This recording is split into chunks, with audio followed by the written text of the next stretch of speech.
देखो, हम अपने को पहचान ले तो हमारी हर समस्या समाप्त हो जाए।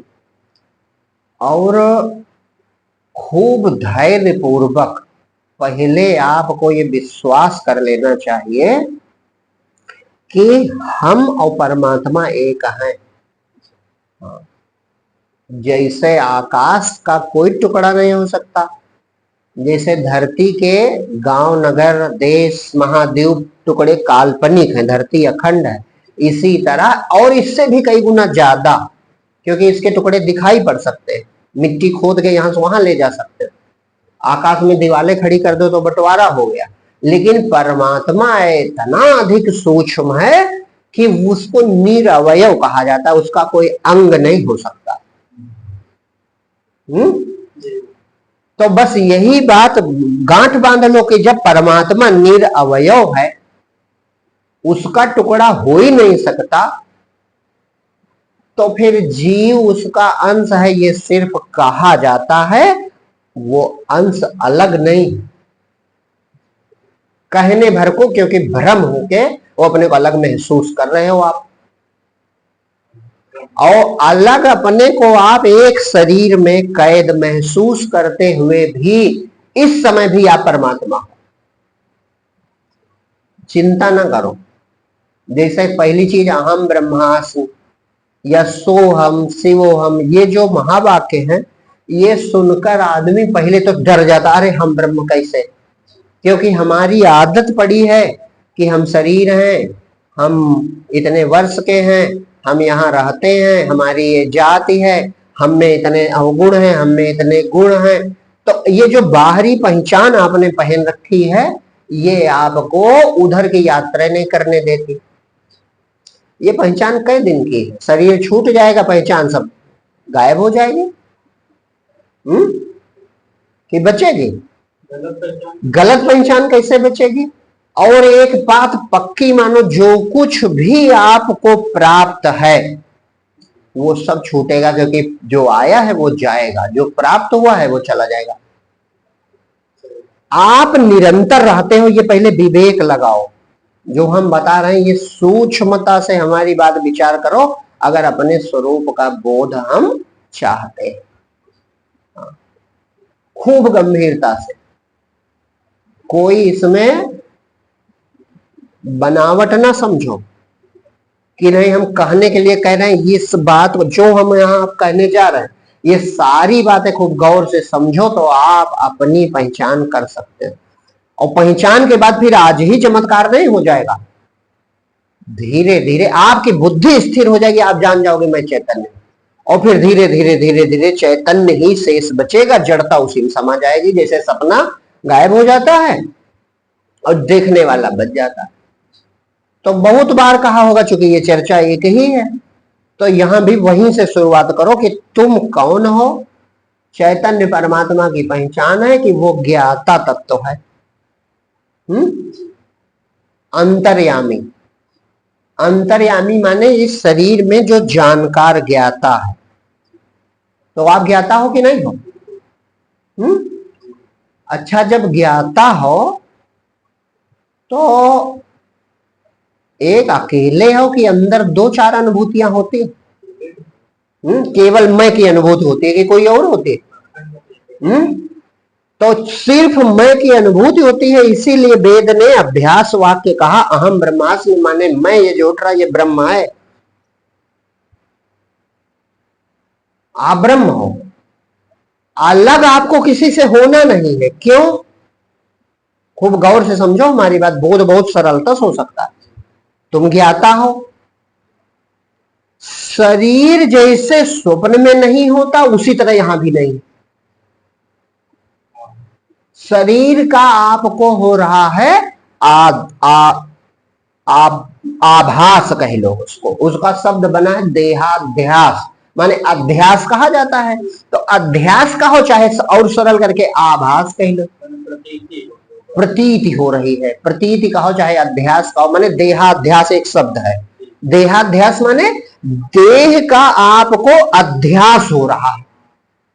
अब आप अपने धैर्य के लिए स्वप्न का सहारा ले लो कि स्वप्न में भी तो देह दिखती थी, तो कहा देह थी, और जब देह नहीं थी तो कहा देह की अनुभूतियां, इंद्रिय अनुभूतियां थी। हम खूब स्पष्ट समझो, जैसे शरीर स्वप्न में, पहले उदाहरण से समझो, क्योंकि बिना दृष्टांत के सिद्धांत कोई नहीं समझ पाता। तो दृष्टांत यह है, मान लो स्वप्न में आप आग जल रही, उसमें गिर गए, तो जब आप गिर जाओगे तो जलन होगी कि नहीं होगी? और जलन होते समय नींद खुली तो शरीर भी गायब। तो आप सोचो, तन तो गायब और जलन तो मन में होती है। भाई शरीर तो चिता पे जल जाता है, यानी मन पीड़ा का अनुभव करता है। तो अब मन की अनुभूति कहां चली गई? भाई संवेदना लेकर आना चाहिए कि अरे जलन तो हो ही रही, मन तो बच गया है, शरीर में मन बच गया तो दर्द बचा है। तो भ्रम बस तन को तू मैं माने और मन के सुख दुख अपने जाने, ये दोनों चीजें माने, स्थूल शरीर, सूक्ष्म शरीर और कारण शरीर मैं, ये तीनों तुम नहीं हो। तीनों तुम्हारे हैं, फिर भी तुम इससे पृथक हो। तो पृथक होने का अभ्यास ना करो, ना कोई कोशिश करो। और ये जो तथाकथित सब वेदांती आत्मज्ञानी बने घूम रहे हैं, उनके भी चक्कर में ना पड़ो। ये हमने इसलिए कहा कि जो लोग जानते कुछ नहीं है, थोड़ा सा कुछ पढ़ लिख कर और बोलना शुरू कर दिया। हाँ, वो तत्वज्ञानी का सुन के बोलने लगे, आत्म स्वरूप देखा नहीं। जो जहां दृश्य बचते नहीं, दुनिया बचती नहीं, न धरती आकाश संसार शरीर कुछ नहीं बचा, जग जाने जग जाए है रही, केवल अखंड मंडलाकार अपना दिव्य स्वरूप करोड़ों सूर्य के समान बची चेतना। तो जब वो अनुभव जिसको हो जाता है, वो सच्ची बात समझ पाता है कि इसके अतिरिक्त कुछ नहीं। इसी अपने आत्म स्वरूप के विस्मरण से ये दुनिया दिखने लगती। और जब इसका स्मरण आता है, इसीलिए कहा गया सुमिरन करो, माने स्मरण करो, याद करो अपने रूप के, है ना। बस ये कुछ नहीं बचता। तो जिनको ये बोध है गुरु कृपा से, संत कृपा से, प्रभु कृपा से, वही आपको समझा पाएंगे। बाकी जानते आनते नहीं है। ये जो ये अरे तमाम प्रतीक के शब्द लोग कहते हैं, अब उसकी चर्चा मैं नहीं जाऊंगा, नहीं विषय बदल जाएगा। तो वो आपको समझा नहीं सकते, वो खुद फंसे। जाका गुरु भी अंधा, चेला खरा निरंजन, अंधा धक्का मारे, दोनों को अपहरण। अरे उसको जब बोध ही नहीं है, अब बोध की क्या पहचान है? बोध की पहचान है संतुष्टा सततम योगी। वो निरंतर अपनी आत्मा में संतुष्ट है, उसे कुछ नहीं चाहिए।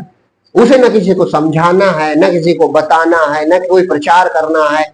वो जब परमानंद पा गया, हीरा पाया, गांठी कट गया, बार बार फिर का खोले, मन मस्त हुआ तो का बोले है। अब तुमको परम धन भी मिल गया और तुम परेशान हो दुनिया जगाने के लिए, तो तुम मूर्ख हो। अरे जब दुनिया बची रही तो तुम ज्ञानी कहां हुए? वो महात्मा जो होता है, वो कोई जिज्ञासु मिलता, जैसे आप मिले या मान लो जो लोग सुनते हैं, तो आपका जिज्ञासा आपके देख के तब अंदर से उठता है कि भाई ये भी समझ जाए। बाकी कोई उसके ये वासना इच्छा नहीं बचनी चाहिए कि जगत अभी बाकी है, दुनिया अभी बाकी है। रमण महर्षि से एक लोग ने पूछा कि महाराज ये बताइए, महर्षि ये बताइए कि जनक जी आत्म बोधवान थे, ये संसार में कैसे काम करते थे, क्योंकि उसके लिए तो अहंकार इंद्री जरूरी है। तो कहा ये प्रश्न जनक ने तो नहीं किया। तो आदमी चुप रहा। तो कहा इस प्रश्न को जनक को ही करने दीजिए, माने आत्मज्ञानी अपनी चिंता कर लेंगे। आप पहले अपने को पहचान लो और फिर जब उसके बाद बचेगा ये प्रश्न तो करना, बाद में प्रश्न नहीं बचेगा। जब संसार है समाप्त तो कोई प्रश्न ही नहीं बचा, परमानंद बचा, केवल अपना स्वरूप परम प्रकाश रूप दिन राती, तहां न चही दिया घृत बाती। देखो सब संत एक ही बात कहते हैं, मन तो ज्योति स्वरूप है अपना मूल पहचान, जगमग जगमग ज्योति जले है निस दिन आठों याम सभी के मन मंदिर में। एक सूरज की बात करें का कोटिन सूरज उजेर, जहां तोरे पिया बसे हैं। तो सब संत एक ही बात कहते हैं, तो जो सच्चाई होगी। तो परम चैतन्य सच्चिदानंद रूप अपना जैसे देखा, वो सच्चिदानंद जो है वो जैसे सूरज में ऊष्मा भी है, प्रकाश भी है, इसी प्रकार से जो अपना चैतन्य रूप है वो ज्ञान स्वरूप भी है, वो उसमें आनंद भी है, परमानंद स्वरूप है, वो आनंद क्या बना है, आनंद से निर्मित है और सत्य है, चैतन्य है और प्रेम स्वरूप है, उसमें करुणा है और जाने का है। जो संत भी जान, जब जीवे डूब गया तो लहर डूब गई तो समुद्र की नाप का ले, लहर डूब गई तो समुद्र की नाप का ले, भाई इतना आ गया आनंद की हम पूर्ण हो गए, अब हम मिटेंगे नहीं, मरेंगे नहीं। अब जगत बचाने तो किससे बतावे, कौन कहे और किसे सुनावे, मन मा समुद्र मुझ रह जावे, कौन से मुख से गुण गाऊं सतगुरु अविनाशी के। भाई जो गुरु वचन पर डट गए, कट गए फंद 84 के, बात मान जाओ, आप अपने आप में टिक जाओ कि प्रभु, बस प्रभु भी ना उस समय कहो, बस ये कहो हमें, निर्भीक हो जाओ, निडर हो जाओ, खूब साहस करो कि प्रभु जब हम आपके अंश हैं तो आप ही तो हो, हम कहां। मिले जब हम तुम हो गए एक, कोई माने या ना माने, तो किसी दूसरे को तो मनाना नहीं, ना कुछ सिद्ध करना। पहली चीज इसके लिए शर्त है कुछ, पहले आपको संसार की सब इच्छाएं त्यागनी पड़ेगी, नहीं परमात्मा खिलवाड़ नहीं कि ऐसे तब तो खुल जाए।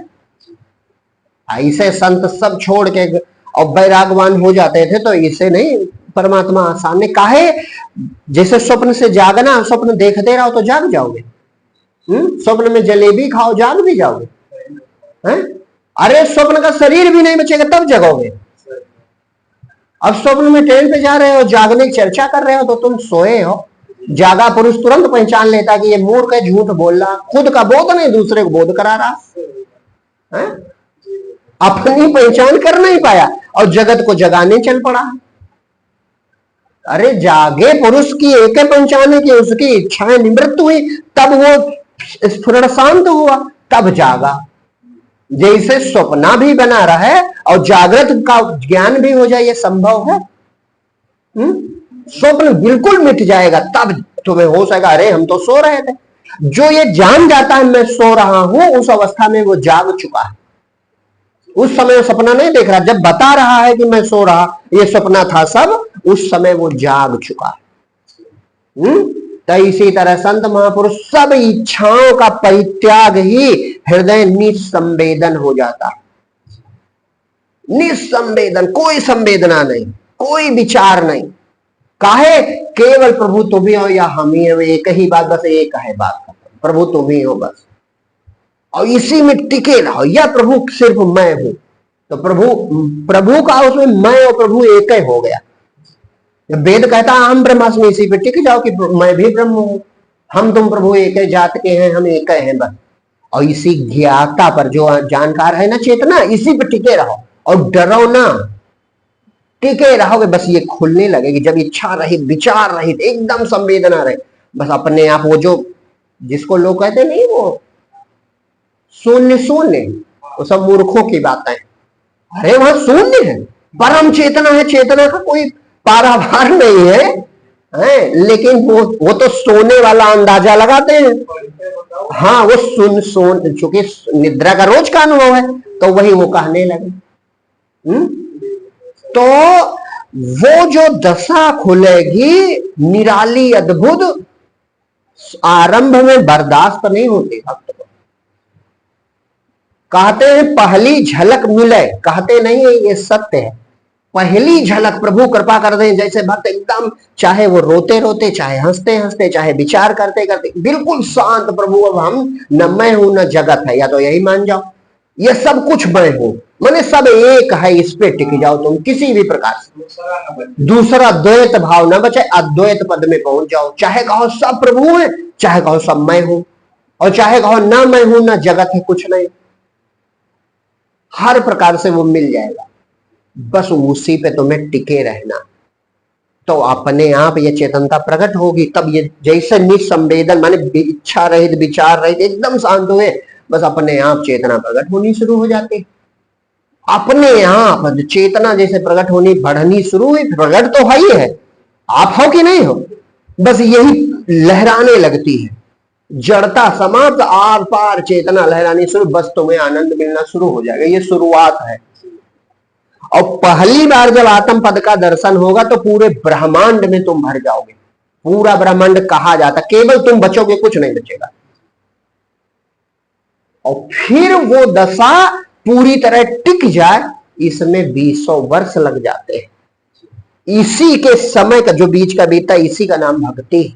तब वो अमृत पीता है और बार बार प्रभु में शांत होता है, क्योंकि वो झलक निराली पाता है। ये रहस्य सब नहीं जानते, कुछ संत जानते हैं जो वहां पहुंचे। कहते तो बहुत लोग हैं, जानते जानते कुछ नहीं। ये कसौटी शंकराचार्य जी ने कही थी, जो दुनिया की तरफ भाग रहा है पक्का जानो, उसने अभी जाना कुछ नहीं। अरे तुम्हें इच्छाएं बची हैं, तुम्हारे अंदर वासनाएं बची हैं, तुम दुनिया में कुछ चाहते हो तो दुनिया सत्य मानते हैं। अच्छा, स्वप्न से जाग के स्वप्न के लड्डू खाओगे कि स्वप्न का सोना खरीदोगे? स्वप्न से अगर जगे तो यही पहचान है कि स्वप्न की चर्चा तक नहीं करोगे।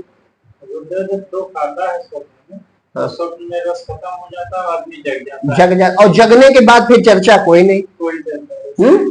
बस इसी प्रकार से आत्म पद में जब जगोगे तब जानोगे कि परमात्मा का स्वाद है का। आनंद कहते किसको? अपनी महिमा है का। अपनी महिमा पहचानो तो, अपनी महिमा जान तू ही भगवान है। तो बस अपने आप में टिकना, कोई विचार नहीं, कोई भाव नहीं। ये जो हम बता रहे हैं महामंत्र है, यही महामंत्र कोई हम ही नहीं बता रहे, ये वेदों का तारक मंत्र है। अहम ब्रह्मास्मि, वो साधारण बात नहीं। गोस्वामी जी ने भी लिखा, सोहमस्मि इति वृत्ति अखंडा दीप शिखा सो परम प्रचंडा। ये प्रचंड ज्योतिर्मय वाली तुम्हारे अंदर है कि नहीं? बस इनमें शांत रहो, सबसे सत्य यही तुम हो। शरीर कितनी अवस्थाएं बदल रहा है तुम सब जान रहे। स्वप्न में क्या देखा और सब चला गया, जानकार बचा कि नहीं बचा? तो तुम ज्ञाता हो कि नहीं हो? अपने आप में टिको, अपने को पहचान, निडर होकर, निडर निर्भीक निर्द्वंद होकर। अरे जब एक ही आकाश है तो कमरे का आकाश पूर्ण वाला ही तो है। जब एक ही धरती है तो एक छोटा गांव है तो क्या हुआ, है तो धरती। इसी तरह तुम चिंता ना करो, तुम परमात्मा ही हो। अपने आप में टिक जाओ, दूसरा कोई भाव न रखो और प्रभु कृपा देखो। प्रभु कृपा माने अपने ही परमात्मा की कृपा हो जाएगी। अब जब तक तुम्हें इच्छाएं उठ रही है, संसार की वासनाएं उठ रही है, संसार पाना चाहते हो, तो संसार सत्य बना है। तो चाहे जितनी कला लगाओ, वो हम कला लगाना कहते हैं, जो दुनिया वाले कर रहे हैं वो कलाबाजी है। चाहे जितनी कलाबाजी करो, कल्याण नहीं होगा, दुख बना रहेगा, चिंता बनी रहेगी, अंधकार बना रहेगा। जो सब इच्छाओं का परित्याग कर देता है, योग वशिष्ठ महारामायण है, कल्याण का ग्रंथ है वो। संतों ने अनुभव करके कहा, योग वशिष्ठ महारामायण जो है, जो मुमुक्ष है, परमात्मा पाना चाहते हैं, उन्हें अवश्य पढ़ना चाहिए। अष्टावक्र गीता है, शंकराचार्य भगवान की विवेक चूड़ामणि है। तो इन ग्रंथों में पढ़ के देखो, सब में एक बात एक स्वर से कही गई, इच्छाओं का त्याग किए बिना, समस्त इच्छाओं का, एक दो नहीं, समस्त इच्छाओं का त्याग किए बिना परमात्मा की प्राप्ति नहीं हो सकती। क्योंकि इच्छा उठती रहेगी तो तुम सपना देखते रहो। ये उसमें एक सिद्धांत छुपा है भाई, तुम्हारा मैं उठ रहा है, तो जब उठ रहा है तुम सपना देख रहे हो, तो इससे जागोगे कैसे? और दोनों चीजें हो ही नहीं सकती कि स्वप्न भी देखो जाग भी जाओ, ये कैसे होगा? इसी प्रकार से अब ध्यान, लोग शांत होने को ध्यान समझते, मन शांत हुआ, आज बहुत ध्यान किया, ध्यान की कक्षाएं चलती हैं। अब मैं कहूंगा तो लोग कहेंगे देखो इनको ये व्यंग कर रहे हैं। ध्यान की कक्षा चल सकती है? अनंत जन्मों के पुण्य होते तब जाकर प्रभु का स्मरण आता है। प्रभु कृपा, भगवान सामने खड़े, तब अर्जुन अंत में कहता है 18 अध्याय सुनकर, नष्टो मोहा काहे प्रभु स्मृतिर्लब्ध हुआ, मुझे अपना रूप याद आ गया। तो ये अपना रूप याद आ जाना, ये साधारण खेल तमाशा है, परम लक्ष्य है, और यहां कक्षाएं चल रही। हाँ ठीक है, जो कर रहा सब ठीक है, किसी की निंदा नहीं है, चलो मने शांत है, कोई बात नहीं है ना। लेकिन ये ध्यान यान नहीं भैया, कलाबाजी है सब। ये बहुत अद्भुत बात है। ये कोई परमात्मा का प्यारा संत तुम्हें मिले जब, और उसकी कृपा हो तब कल्याण होता है। मिल जाए कोई प्रभु का प्यारा, मिल जाए जगत से जो न्यारा, मिल जाए प्रेम में मतवारा, मिल जाए सिद्ध खोजनहारा, योगी तब मिले ठिकाना, तू भूला बाहर खोज रहा, तेरे घट में छुपा खजाना। हृदय में परमात्मा विद्यमान है, कोई संत मिलेगा तब कल्याण होगा आपका।